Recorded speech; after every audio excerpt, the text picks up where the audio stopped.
Hello viewers, আজকে আমি জানাবো যে বাংলাদেশের সরাসরি গাড়ি লোড হচ্ছে এবং বাংলাদেশের মুন্সিগঞ্জ জেলায় কিভাবে পাট ধোয়া চলছে। বাংলাদেশের যে অর্থ সম্পদ হচ্ছে বাংলাদেশের সোনালী আঁশ পাট, তারা দেখছে কি শ্রম দিচ্ছে, শ্রম দেওয়ার পরেও তারা টাকা পয়সা পাচ্ছে না। একথা জানাচ্ছে সাধারণ চাষিরা, তারা দাম ন্যায্য পাচ্ছে না। তারা ভ্যানে করে এবং পাট শুকানো এবং ভালো মানের পাটটা তারা কিভাবে আনছে, কিভাবে করছে সে সম্পর্কেও কথা বলবো।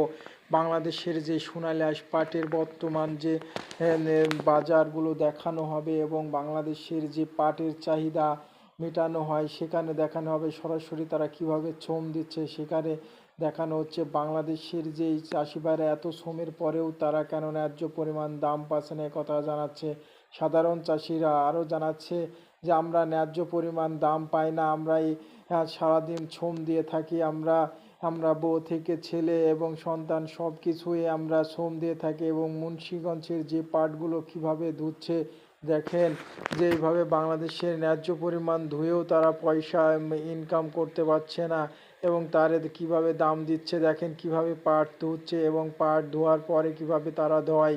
বাংলাদেশের এত শ্রমের পরেও তারা ন্যায্য মজুরি পাচ্ছে না। বাংলাদেশের বর্তমান পাটের বাজার সে সম্পর্কে তারা জানতে চাচ্ছে। তারা শুকনো পাট বিক্রয় করছে এবং তারা ন্যায্য পরিমাণ দামের আশা করার জন্য, কিন্তু বাংলাদেশের যে মুন্সিগঞ্জের যে পাটগুলো তারা দাম পাচ্ছে না, কিন্তু তারা এখন বর্তমান বেচা কেনা 3,3200 এবং কি 3,3200 এর ভিতরেই বেচা কেনা করছে বাংলাদেশের মুন্সিগঞ্জ পাট।